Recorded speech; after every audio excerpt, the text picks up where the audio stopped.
morning and welcome to our 37th Coffee with the Commissioner.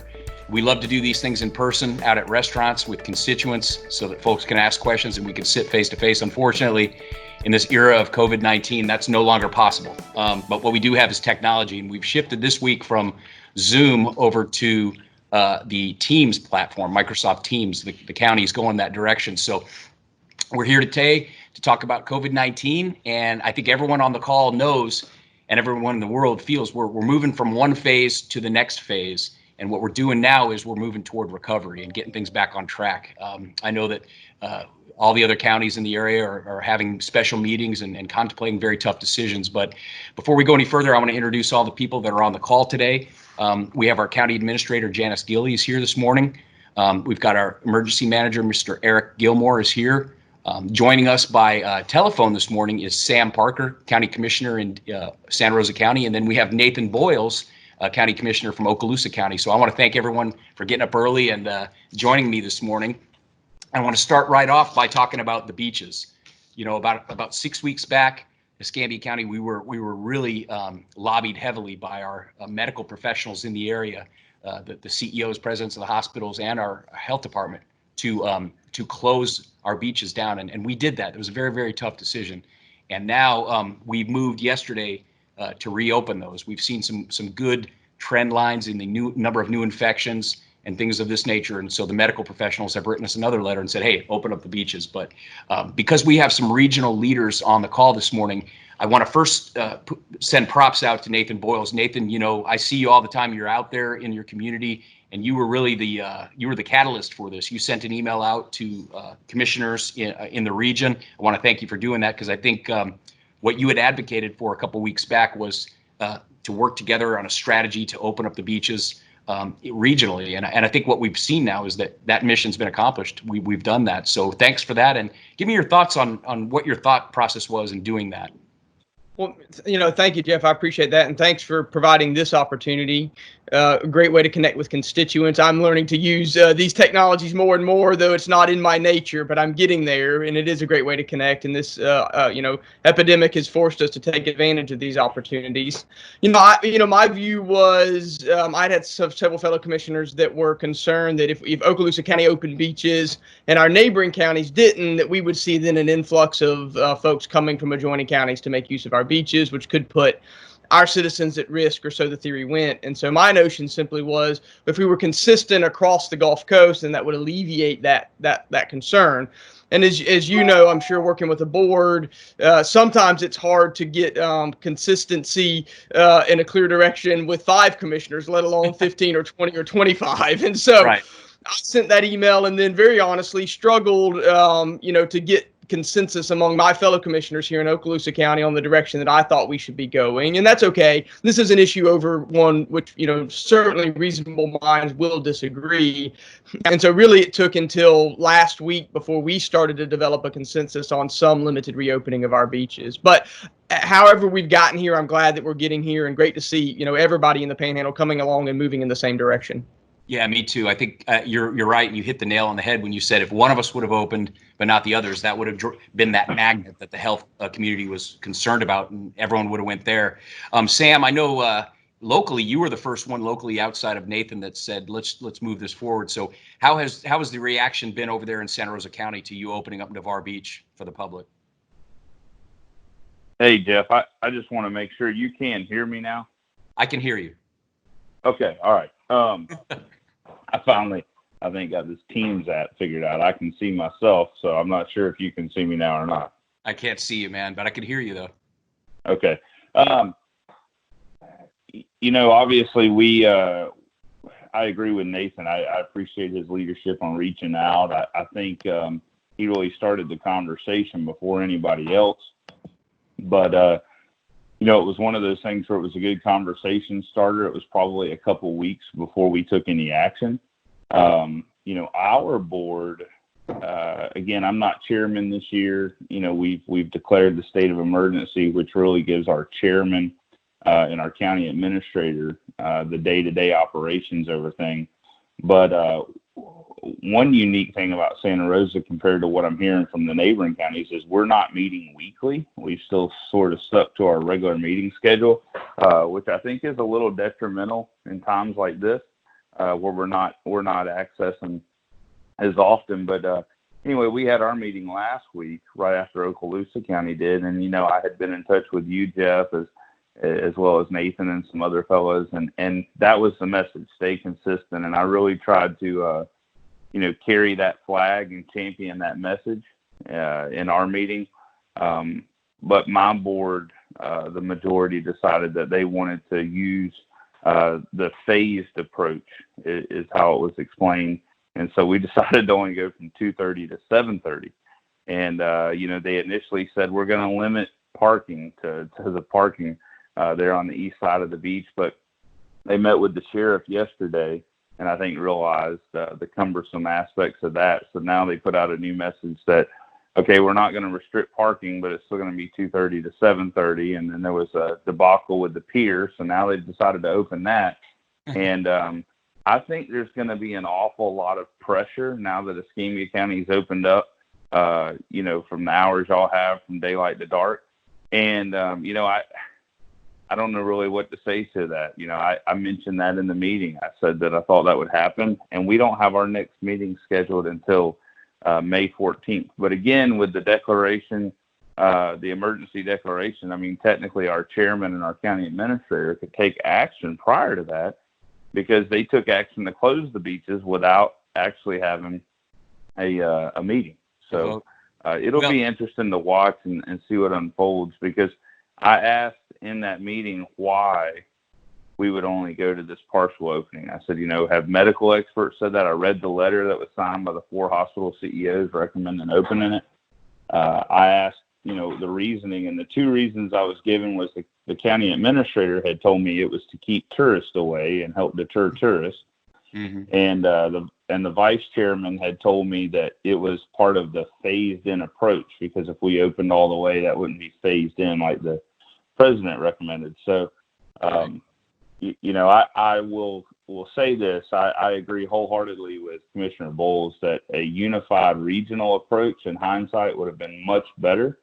And I think one of the big things we can learn, take it away from this for ourselves as well as our predecessors, would be, the folks to come after us would be, whenever we hope to God we never have to deal with anything like this again. But if we have a regional issue that affects us, I really think that we could do a better job as far as maybe the chairman of each board or the county administrators to reach out. And I know our county administrators were meeting, but to sort of have a regional board like we do on our TPO, and then we could all sat down collectively and made this decision. But, again, hindsight's 20/20.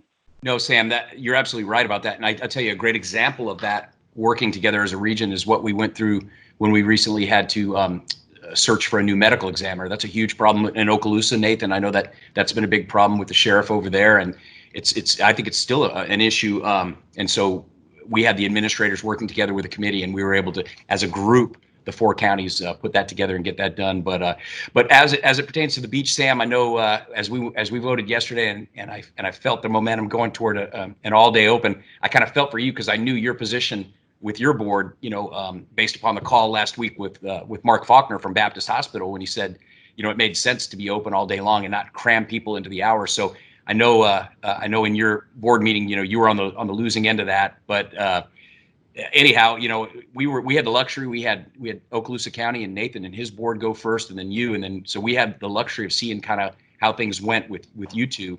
But the next question I want to ask both of you guys, and first I want to get this in right quick. Eric Gilmore is our emergency manager here in Escambia County, and overnight it looks like the total this morning is we're up to 485 cases of COVID in Escambia County. Is that right, Eric?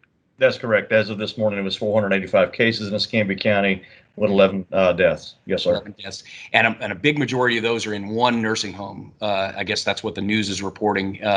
Any new word on that? The question I was getting from constituents and others was, why did we not have a strike team out here from the governor's office, from the state, being that I guess that nursing home in particular has more infections than any nursing home statewide. Has there been any change on that, Eric? Do we have a strike team out here now? So my understanding is there is a team in place in Southern Oaks at this time.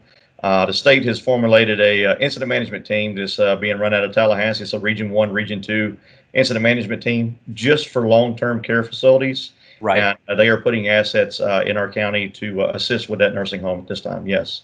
Okay. So your assumption is have all the residents, I would assume all the residents of that facility have been tested. I mean, is that a fair? That's a fair assumption. That's one of their major tasks to do that.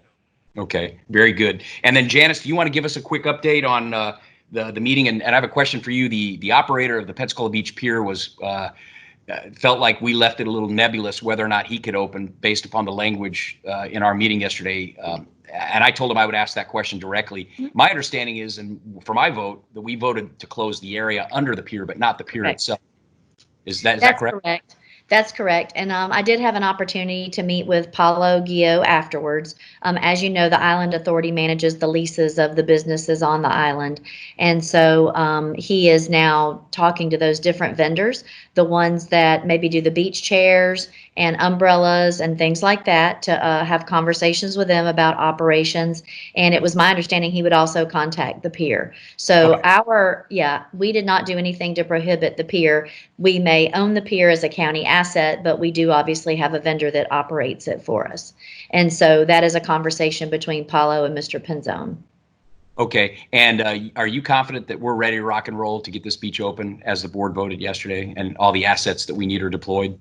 Mm-hmm. So just so you know, we had a big team meeting with our Public Works, Parks Department, Code Enforcement, Animal Control, Dave Greenwood, our lifeguard chief, JD and Eric, from Public Safety, Right. Paulo Guio was there. I mean, and our facilities folks. And so I feel that the plan that we've put together to make sure that we have plenty of employees and folks to help continue to remind citizens when they come to the beach that we are asking them to not gather in groups larger than 10.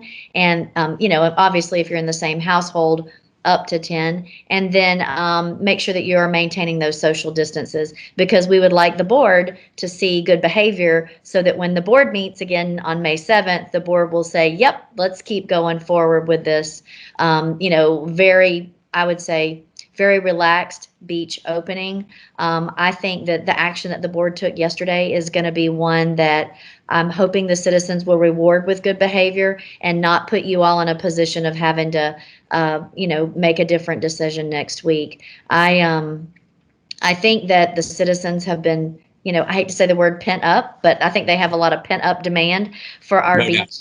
Yeah. And so I think from what I'm hearing from other parts in the state that people are, for the most part, following the rules that the local governing bodies have put out, because I don't think they want this opportunity to be removed again. So I'm looking forward to that. I did just want to mention one other thing. Yes. We did do we are doing the portalets and the hand washing stations. And as we discussed yesterday, a big reason for that is it's impossible at this point for us to do social distancing in our bathhouses and our restrooms on the beach. And so as we continue to work through how we can ensure the regular cleaning and those kind of things, we are going to ask to do the portalets for this first week. But I feel confident in the conversations with Public Works and hopefully the contractor. We're going to have some ways to manage that as well. I won't say it'll be perfect, but I would say that it's probably one of the things that we could do this first week to try and make sure that we are continuing to protect individuals. Yeah, I mean, there is no perfect in this environment. I mean, we're all kind of muddling our way through it as best we can. And I want to get back to you, Nathan, because I know you have some incorporated cities. I know that Sam Parker does, and we do as well. But I want to start with you, Nathan, first. Are the incorporated cities, Destin, are they on board with what y'all are proposing? Yeah, so Destin followed Okaloosa County when we closed our beaches. They issued a corollary closing, and my understanding is that they're meeting today, and indications from their mayor is that they will likely follow us and be consistent with our reopening process as well. You know, in Okaloosa County, it's hard to make that distinction with the beaches. We have Okaloosa Island, and then we have Destin, but there's also some unincorporated beach to the east of Destin. And so for us, it's really important that we be consistent out there. Otherwise, citizens, there would just be too much confusion, and whatever rules were in place, I don't think would be able to be effectively enforced. So my expectation is that Destin will join Okaloosa County and our approach. Right. What about you, Sam? Obviously, Navarre is the one area you guys mentioned, but the rest of the county, do you think what are any other incorporated areas that are impacted by your decision? Like Gulf Breeze doesn't have a beach per se, but how does that all fit together? Yeah, so you know, really things have been quiet in Gulf Breeze. You know, Milton had a city council meeting last night. Actually, have not got an update from how that meeting went, but from all intents and purposes, I think it was probably a meeting full of fireworks. I had several councilmen call me as well as the mayor yesterday. I know they had a very contentious meeting to begin with on closing their parks and different things. You know, they don't have a beach either, but they do have quite a few waterfront parks along the river. And Right. Those have been open during that time. But again, that's been a contentious issue among their board. And then we do, of course, have the town of Jay. But, you know, it's been like Gulf Breeze. It's really been quiet. The folks, you know, that are high risk, they're doing what they need to do. And then the essential workers, they're still working. But, you know, obviously for us, Santa Rosa County, the only restriction we imposed, and I'm sure kind of like y'all, that just to clarify for anybody watching, the only restriction we imposed was about the beaches, Right. and the pier. I mean, we didn't close county parks or add in any other restrictions, and that's a good thing for people to remember.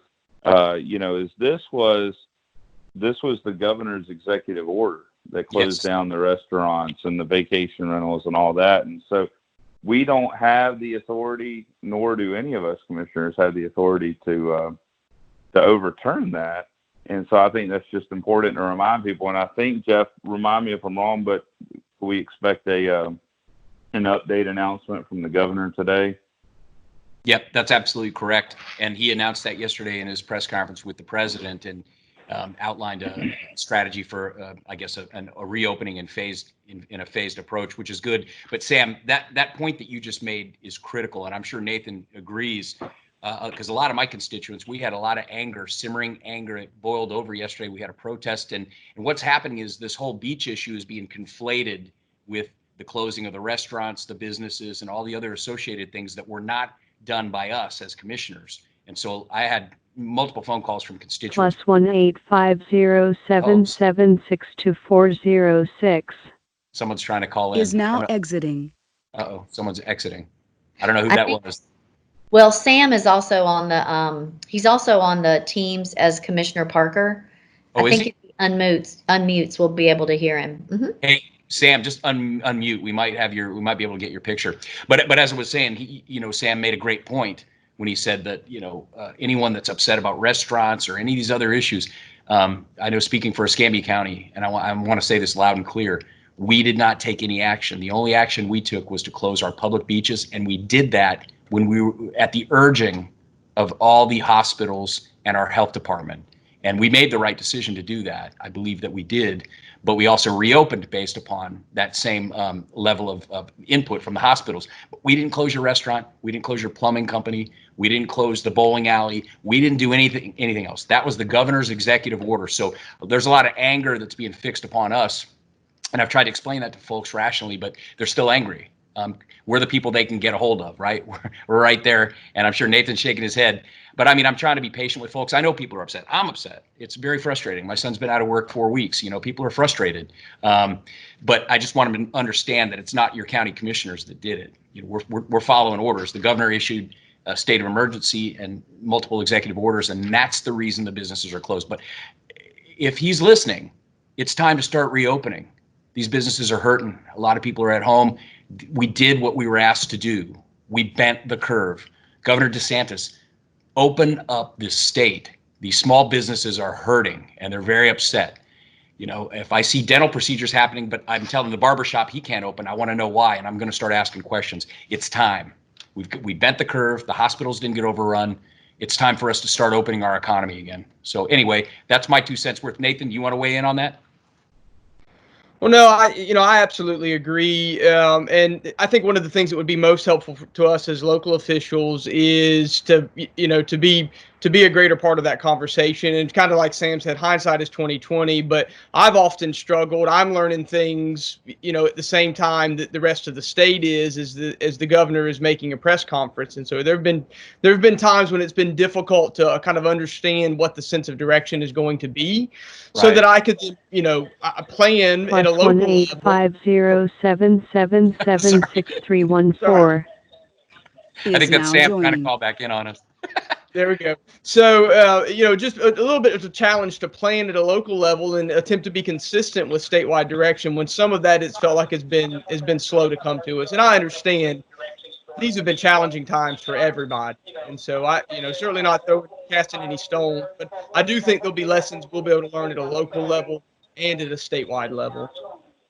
Yeah. Hey, Sam, you got to put the headphones back on. Man. Yeah, I'm good. Okay. I'm hearing noise in the background. Something changed. Uh-oh. Okay, there we go. That fixed it. Can you hear me now, Sam? Can you hear me now? Technology. I'll tell you, it's a wonderful thing. Another question, and I guess we'll start, Sam, until you get back. Can you hear me? Okay. Okay. Well, Sam's on hiatus. Hey, Jeff, can you hear me now? I can hear you now. Okay. Well, I apologize. No, you're all right. You're all right. Hey, man, this is my first time using Microsoft Teams. We used to use Zoom. And by the way, I'll take this opportunity to introduce everyone again. We've got Eric Gilmore. He's our emergency manager for Escambia County. Then we've got Sam Parker. He's joining us by audio. He's a county commissioner in Santa Rosa County. And then we've got Nathan Boyles, who is a county commissioner in Okaloosa County. And we also have Janice Gilley aboard with us this morning. So just kind of go around the room. And just so everyone knows, my initial plan for this week was to have Congressman Matt Gaetz. He agreed to be on the show. Then he had a scheduling conflict, so he couldn't make the 6:30 timeframe. But we're going to have a special edition at 9 o'clock this morning with Congressman Matt Gaetz. And we're looking forward to asking a number of questions of him about, recovery and stuff. But I want to shift back to recovery. And I want to ask Sam and Nathan the question, because it's something we've been concerned about as it pertains to our local option sales taxes that we collect and our local option gas taxes that we collect. And we'll start with you, Nathan. How bad financially do you believe the impacts of this shutdown are going to be on Okaloosa County? Well, unfortunately, it's a little bit difficult to make those projections yet. As you know, sales tax collection data comes to us a couple months after it's actually occurred. And so, I'm going to remain optimistic at this point. If we can stay on the trajectory of kind of turning up the dimmer switch during the month of May, being back towards some level of strength of our economy in June here locally, I'm going to remain optimistic that, there was a lot of purchasing that was happening as folks were, they were buying a lot of groceries, if nothing else, in preparation for this pandemic. And so I'm going to take the optimistic view that Okaloosa County will be able to, there'll be a dip, no question, but they will be able to ride that out. We took some early action to suspend hiring, tasked every department with, looking at upcoming expenditures. We shelved a number of construction projects that were items that were already budgeted just to be able to have some surplus cash if those collection revenue projections did go as low as some folks were estimating early on. And so we'll have a little bit of a jump having suspended some of those expenses for operations. And if it moves beyond that, then of course we'll have to take a hard look at our budget moving into next year. Realistically, I think we'll see that more in our budgeting process for the new fiscal year starting October 1. I don't think the impact will really hit us this fiscal year just because of the way those revenues tend to trail. Yep. No, that's kind of what we're thinking on. I agree with you. A lot of that will pertain to Escambia as well. Sam, what about Santa Rosa County? What are the budget impacts of the shutdown? Do you think you guys are going to? Is it going to be a short bump, or you think what are the impacts that you foresee happening over there? I think we're first of all, Commissioner Boyles hit it right on the head as far as I've been calling saying, hey, where are we going to be at on sales tax? And of course, the way we lag behind, we don't know. As far as any valuations, I will say this from talking with our property appraiser. Again, it would be more of a 2021 fiscal year effect. But I would assume that obviously all our oil fields, we do have some oil fields in the north end of the county. I would assume those valuations probably are going to go down. Oh boy. Be curious to see, Yeah. I'll be curious to see how the appraiser handles possibly even beach properties. I think there could be an argument from those residents that valuations were down this year because they weren't able to collect revenue. I think it's a little early to tell there. One thing in Santa Rosa that really insulates us is the construction and the new growth. So we've got a lot of new growth coming online, which would obviously offset valuation issues. Again, that's not going to affect the sales tax. But I'll tell you what, you guys know I own a small real estate brokerage, and we've been doing some remodels, and I've been in Lowe's and Pittman Lumber and roofing companies and all the last few weeks. And quite frankly, I've talked with owners of our nurseries, our largest ones in the county, our Lowe's managers, getting relayed information from our Walmart and, our lumber stores, our roofing stores. And every one of these guys and ladies are telling me that they're busier than they've ever been, busier than they were after Hurricane Ivan. I've heard that. Lowe's told me that they've broke records. I've also been told that our Pace Walmart has broke records. Now think about that.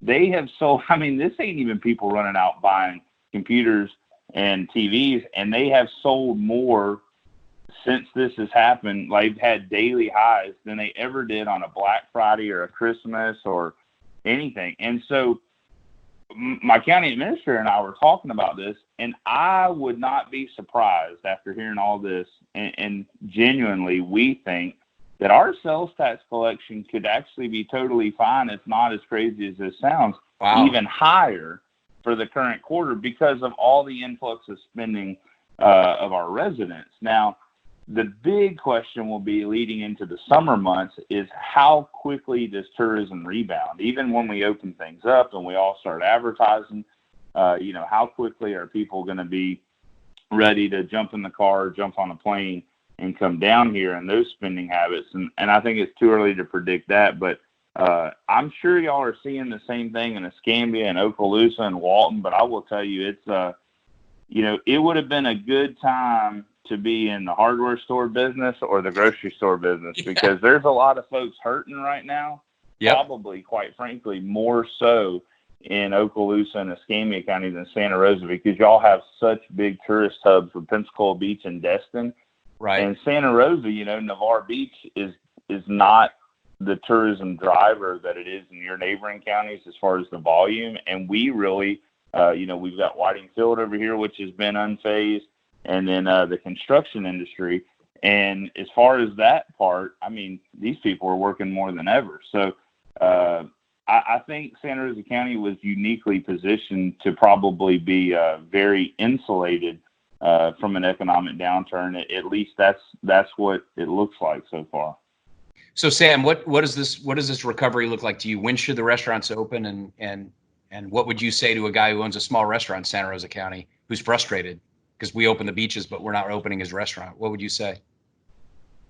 Yeah, and you're right. I've tried to remind these folks that it's the governor and it's not us. And I know we've sent the message, but quite frankly, all I know is how to do is sort of speak from the heart here. And I think this was very well intended. I have no doubt they were trying to save lives, but right. I cannot tell you, I guess I'm not smart enough to tell you if it was effective or equitable. I talked with a restaurant owner yesterday over at La Hacienda restaurant in Pace, Milton. And, quite frankly, I can't even explain to you why it was done or him. To me, if that worker is going to pass the COVID-19 virus to people as they pull up and do the drive-through scenario, I don't really see where that's any different than if he goes from table to table. Right. But again, that's just me. I will tell you this. That is the one industry that your heart really has to go out to them. I mean, a Yeah. lot of these people put their life savings, their retirement into running a restaurant. I've already been told for years that the restaurant business was very tough and low profit business. margins. And now the government, in a sense, you always hear about Big Brother, comes in and says, hey, you cannot operate the way that you function, and you've got this structure, and now you've got to set up a makeshift sunshade and have cars drive through and come out there and look like you work in a hospital surgical suite. And my heart just goes out to those folks, and I can't say where it makes a lot of sense to me, Jeff. It's I think well intended, but I can go to Lowe's. I was at Lowe's right after La Hacienda. I can go in there and people are walking around and you're dealing with the cashier, and I'm thinking, why couldn't these folks do the same thing in a restaurant? But again, I'm probably just not smart enough to understand why that you can go into Lowe's and Home Depot and Walmart and Target, but you can't go in a restaurant. And I'm probably just not the guy smart enough to figure out the difference. Well, Sam, I appreciate the very deft and self-deprecating answer, but Nathan, I want to know your same question to you. What do you tell restaurant owners in Destin? They're dying right now. Many of them ain't going to come back. You know that. I used to own a restaurant. It's a tough business, man. Very, very small margins, and being out of business for 30 days will kill some of these. So what would you tell a restaurant owner that's mad at you for the restaurant? And the jewelry shop owner and all the non-essential business owners and their employees. And, the only thing I can say is I do feel and have seen from our community here in Okaloosa County a real sense of pulling together. It's been amazing to see, folks that are, actually taking, I think, the intention and going to buy food from restaurants that are doing Right. Out, or maybe go into that local business that is been fortunate enough to be deemed essential, and buying a product there that they might have ordered on Amazon before, or reaching out to that non-essential business and doing some business with those folks remotely. And so it has been, I think, almost surprising to me to see the way that folks have pulled together. And so if nothing else, what I would offer up to all of us is that I do think we have, if nothing else, developed a greater sense of community out of this tragedy and this difficult time, and you've seen folks pulling together. And I think what that means for us is that when we come out the other side, we will be stronger as a community. And I think we can say that for the entire Panhandle. And so those folks are facing some difficult times. Many of us are fortunate and blessed that we haven't been put in the financial position that those folks have been put in. And so certainly not trying to walk in their shoes, but just we'll maintain the optimistic hope that on the other side of this, that most of us are going to come out even better than we were before when all is said and done. No, that's a great answer. And that's a positive way to look at it. I guess after yesterday's meeting, it's still fresh on my mind. There's a lot of folks that if I tried to deliver that same kind of answer, Nathan, because that was wonderful. It was a beautiful answer. They would have rammed it right down my throat. I mean, that's the level of anger with some of these folks. I mean, I had a phone call. Woo! I can't even repeat some of the language that was used, but I get it, man. I mean, I've been in a position as a small business owner where payroll is Friday, and you hope you have a good weekend to cover it, as the checks come through. So it's because it's tough for these small businesses. So I'm going to have Matt Gates on this morning a little bit later, and since I have you two guys and you're representatives of the people in the respective counties, I wanted to ask your experience, because this is a question I'm going to put to him. The Paycheck Protection Plan, well-intended. We talk about things that are well-intended, Sam, but a lot of small businesses that desperately tried didn't get anything out of it. In fact, they ran into frustration, not unlike the Florida's broken unemployment website and system. So what's your experience? Have the businesses in Okaloosa and Santa Rosa County that you're familiar with in your circles, have they been able to benefit from that program? We'll start with you, Nathan. Well, it's been a story of the haves and the have-nots, very frankly. I've talked to folks that, desperate to try and have enough dollars to meet monthly obligations that are continuing because they were a non-essential business have been closed, and basically the bank's doors were closed when they got there, and they've had absolutely no assistance. I've talked to other folks who run reasonably large small businesses that are running full throttle and putting on employees and looking at getting checks in the hundreds of thousands of dollars to keep those employees employed, and they were going to be doing that anyways over the next 8 weeks. Right.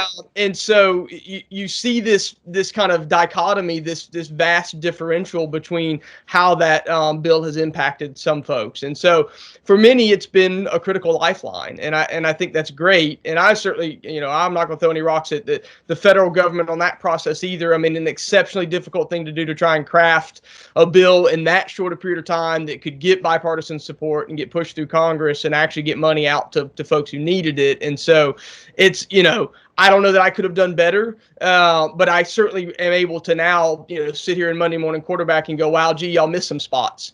You missed a spot over there. Right. And we've tried. I worked in Okaloosa County to do something similar to I think what both of you gentlemen did, which was to do some kind of micro grants to the smallest businesses that have been left behind. I'll be honest, I got that killed a week ago in Okaloosa County, a $250,000 program, and I couldn't get 3 votes to support it. And so came back this week and took a different approach and smaller ask and a more focused funding source, which was business tax receipts. And I think I've got the consensus now for a program that'll be about $110,000 funded. Not enough to do a lot of good, but it'll do a little good for some of those smallest businesses out there. And in particular, the independent contractors, the folks who didn't have employees, because as we found, both the Paycheck Protection Program and then subsequently the EIDL program, that $10,000 grant, ultimately ended up based upon employment numbers. And so there are lots of small businesses out there that are folks that are independent entrepreneurs, taking care of themselves, contributing to society, but they don't employ people because they're not that big yet. And those are the ones who really, in retrospect, those are the folks that fell through the holes and had no lifeline in this thing. Wow. Yeah. Well, you're right about that. And we've seen the same thing here in Escambia County. Big businesses who perhaps had a very cozy relationship with their bank were able to get theirs pushed right through. Mid-size, I'm aware of one in particular that has $200,000 on deposit, been with this bank for many, many years. Couldn't even, one of the first ones to apply at a certain bank, several weeks before it ran out of money, and it never even made it from that bank to the SBA. And so there's a level of frustration. Certain banks, and of course, I'm not going to name them, certain banks were able to get the job done. Other banks, it seems like they were left at the starting gate. One of the things I'm going to ask Congressman Gates when he's on this morning is, I hope that there's some form of metrics. I'd like to see, because the banks, I'm sure there's something in it for them, a fee or whatever, based on each loan that they make, where they cherry picking their big depositors, their big customers, putting them to the front of the line at the exclusion of the small guys. I think that's something that should be calculated and memorialized and then passed out to people like us so that consumers can make the right choice. Because I'd like to, personally, if I had a business right now and I had a lot of money on deposit, I would like to go to the bank that looked out for all their clients, not just the big ones. But Sam, how did you guys come out in Santa Rosa? And speaking to business owners, most people get the money or some frustrated. What's your experience been on that? Yeah, all over the board, really. Again, I'm going to sort of be right there in line with Commissioner Boyles, which is very interesting to see, that we are seeing a lot of similarities. Frankly, I've probably talked with more of our small, definitely smaller 20 or less business owners that have yet to receive any assistance. They have filed all the grant paperwork. They filed for the PPP. They've got employees that have filed for unemployment. It's just been a wreck. I mean, a lot of these folks have gotten no money. I had somebody ask me yesterday, they said, "Hey, have you got your stimulus check?" I said, "No, I never got a stimulus check." And I said, heck, now they're opening things back up. I said, we may not get your stimulus check, I mean? So, but,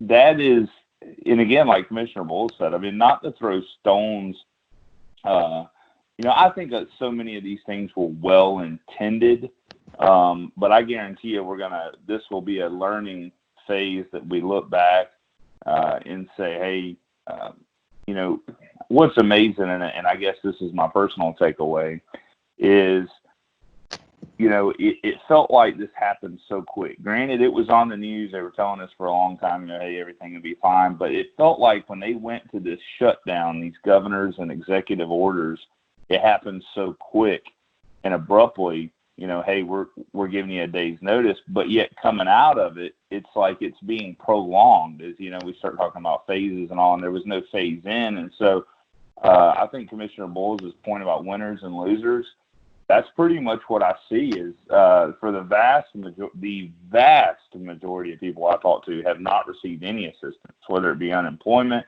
or matter of fact, I've got a family member I just found out last night at dinner said the same thing Commissioner Bowles just said. This family member on my wife's side, she's a hairdresser, been doing that self-employed for over 10 years, very good income, but she has no employees. She's an independent contractor.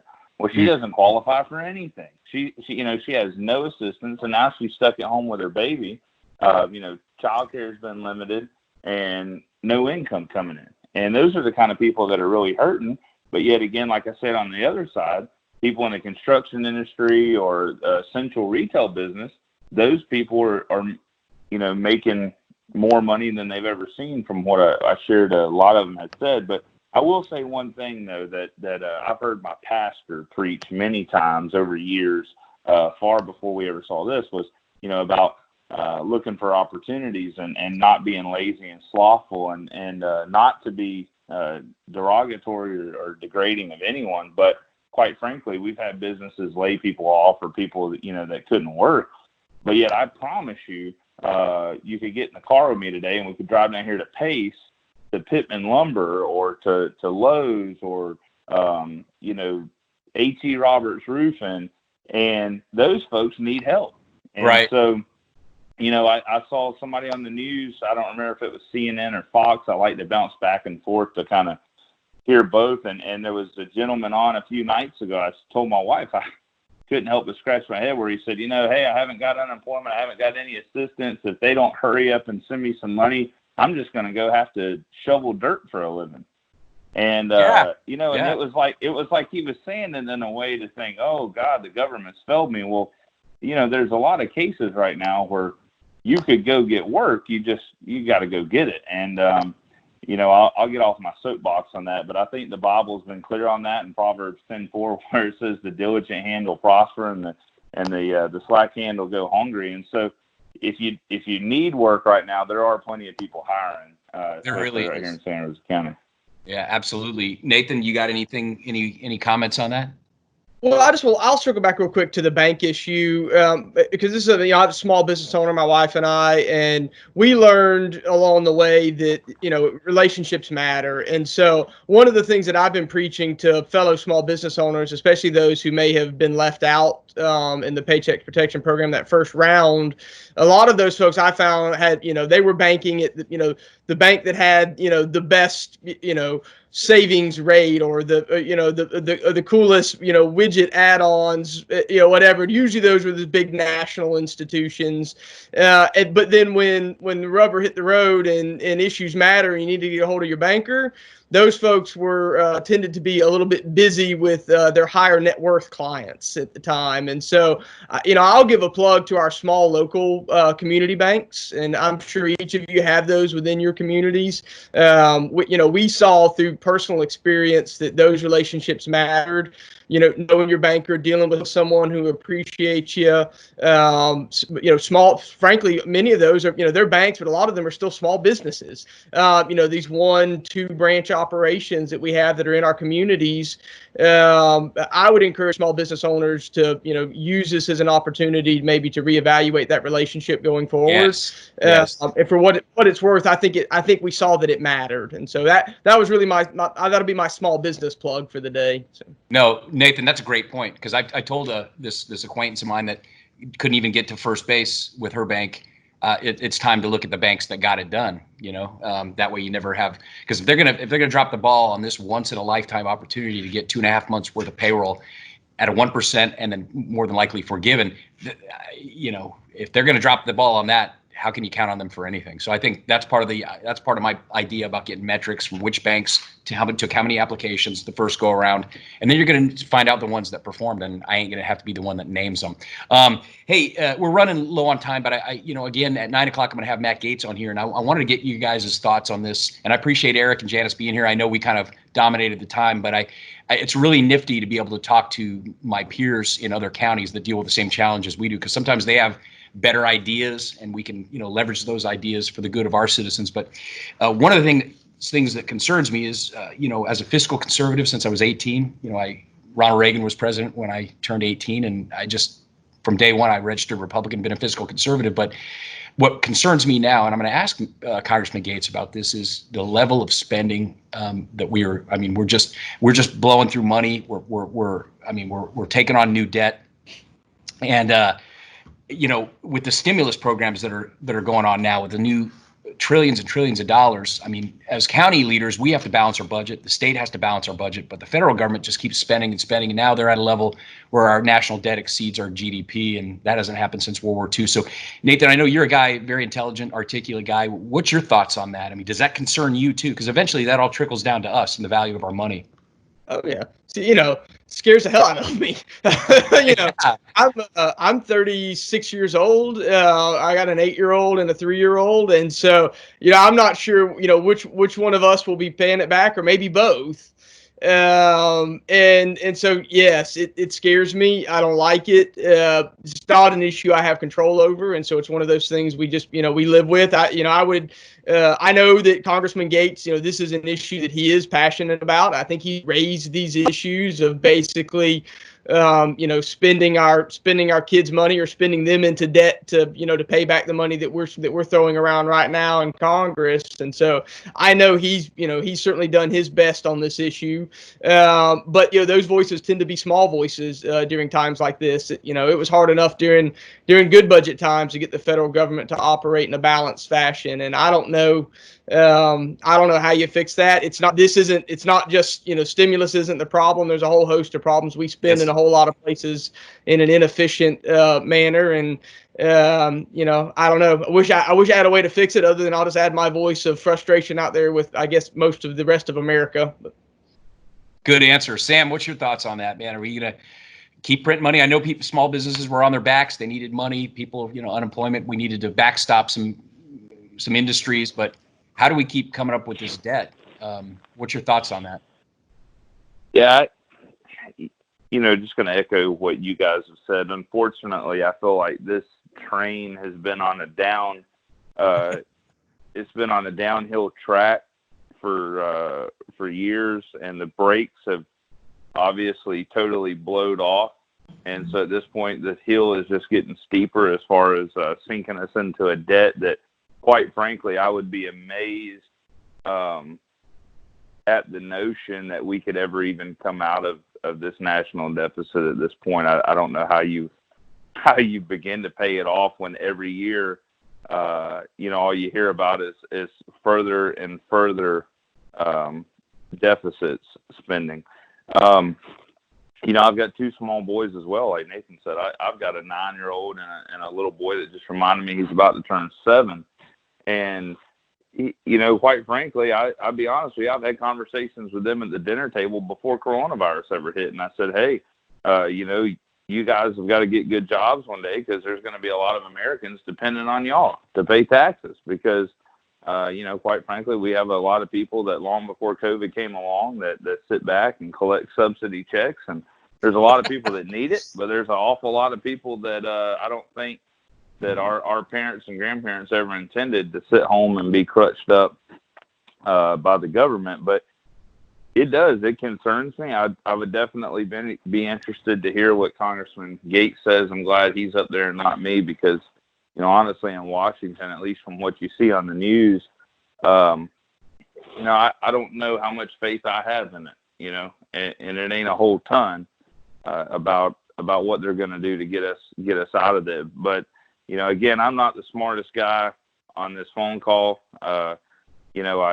I have a master's degree, and I hope that I could explain to my 2 little elementary school-age boys correctly when I tried to explain to them how this will affect inflation down the road at some denominator. I don't know, but anytime you have a infusion of more money in the same amount of goods and services, I mean, I don't know I don't know what can be more crystal clear than inflation is going to come at an even higher or more rapid rate now. We don't know how to quantify that.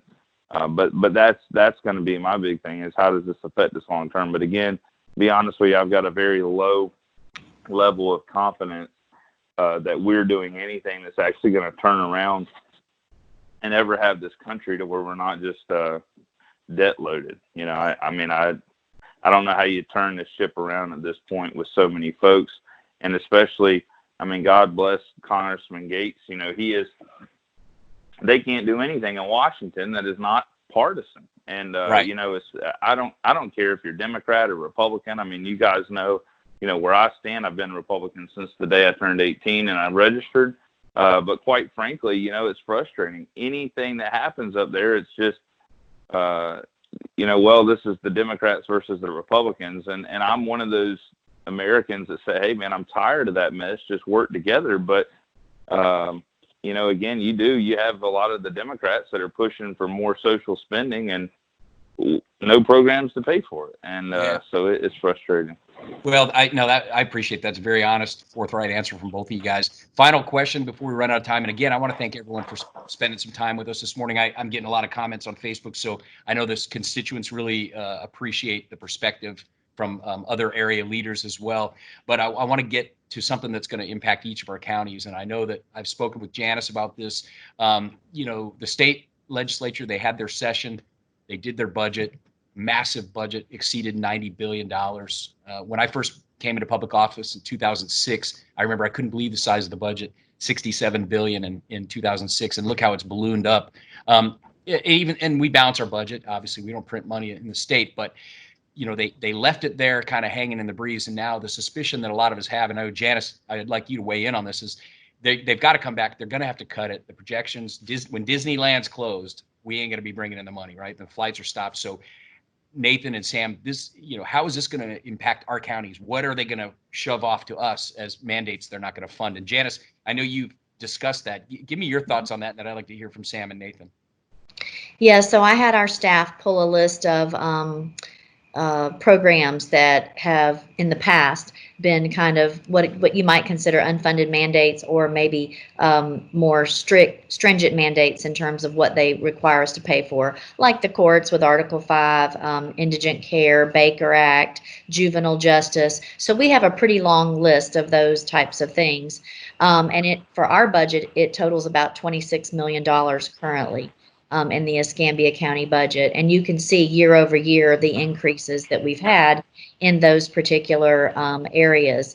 And so I do think there'll be pressures at the legislative level at the state, and they will continue to push those. I think something else that may happen, I think that our tax collectors have also had the experience where more and more is being pushed on them in terms of collecting for, you know, like driver's license and business license and, you know, all hunting and fishing license, you know, all those different things that those services that the state typically provides. I think they'll continue to push those down to them. The good news about those is those are typically user type programs where you can collect user fees and get some kind of revenue, or the tax collector can get some kind of overhead for the processing of those fees. That doesn't necessarily impact the county's budgets because the but things our citizens will have to pay more. Our citizens will. Well, yes, they do. But on the other hand, there is kind of a reciprocal agreement there, right? I do the work, I get a little bit of administrative overhead to do that work.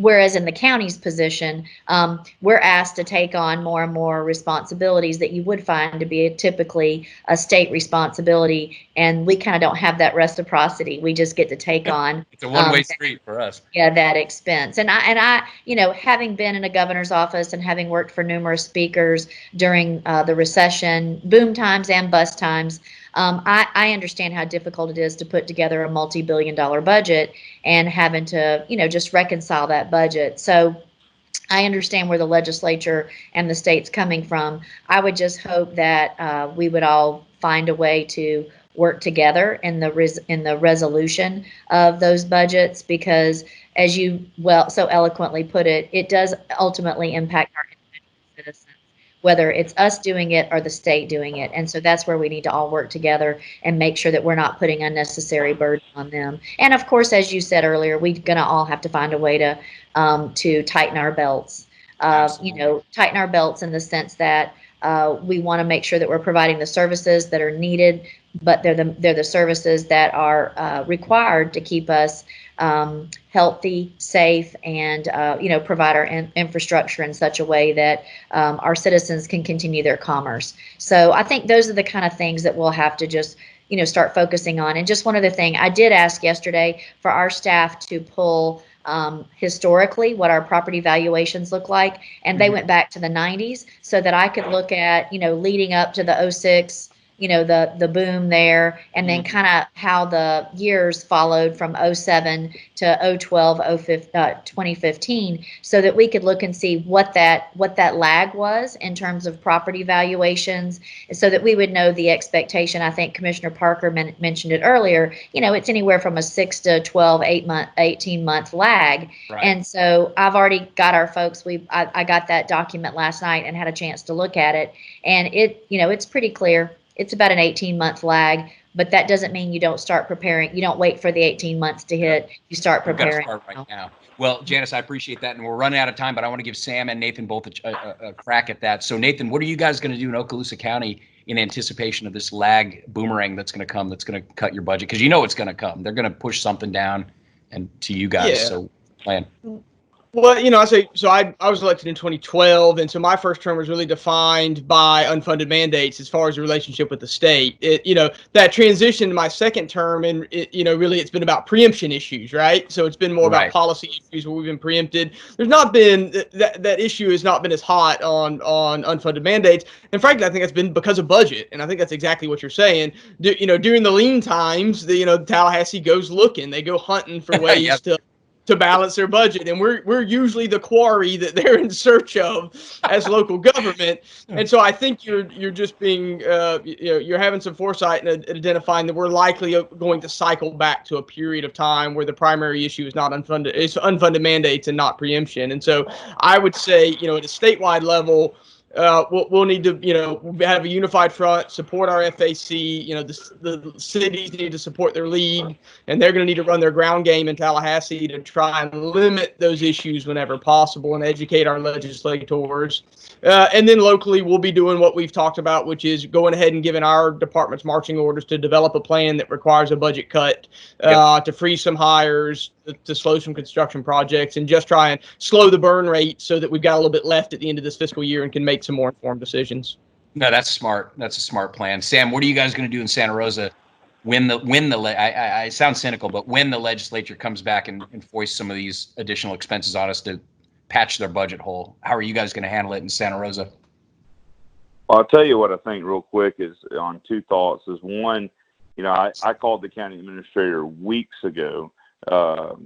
Again, I said, hey, look, we don't need to fill. We had just approved some new positions, so we don't need to fill any of those. I mean, I'm not saying don't fill vacant positions in public works that have been there for years, but no new positions. I said, hey, I think we've really got to start preparing for this. I hope, again, I'm not chairman, but I hope that coming into May, I think it would be worthwhile to even go ahead and have a special budget meeting so we could have this conversation with the other commissioners and start planning for those cuts. So I'll be interested in that. But my other train of thought I just wanted to share with you before we go is don't be surprised. We just talked about the runaway train of federal government spending. Don't be surprised. I'm anticipating, I will go out on a limb here and say that Florida will get some significant federal help. We all know, we watched the Ron DeSantis, Andrew Gilliam race. President Trump, is probably gets more credit than anybody, him and Matt Gaetz, for getting Ron DeSantis in that seat. He came out with the endorsement and everybody was like, who's Adam Putnam now?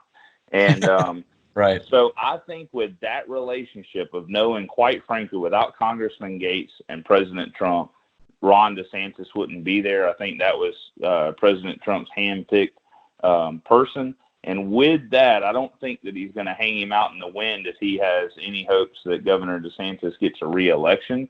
And I promise you this, there's a lot of Republicans that voted for him here in the Panhandle that are watching very critically right now because their pocketbooks are hurting a lot. And so if that ripples down even more to the local level, we all know that especially on those big boy levels, they look at politics. So I think you'll see the president want to step in and provide Florida with some economic relief. So I think we'll be positioned probably a lot better than other states. And that's just, and it's pure speculation, but I think that is to protect our governor politically because then he'll be looking at re-election in 2 short years. No, that's a great point. Well, I hate to do it, man. I could talk to you guys forever, but I want to say thank you for taking your time this morning. Nathan Boyles, getting up early, joining us. Great to hear from you. Great to hear your thoughts on things. Sam Parker, man, thanks for being here. Eric Gilmore, Janice Gilley, thanks for your time. David Haro, who's running the cameras. Really appreciate it. And remember, this morning at 9 o'clock, I'll have Matt Gaetz on, our congressman, and look forward to asking him a lot of questions about recovery. That's the phase we're going into. And again, I appreciate you all being here this morning. Have a great rest of your day.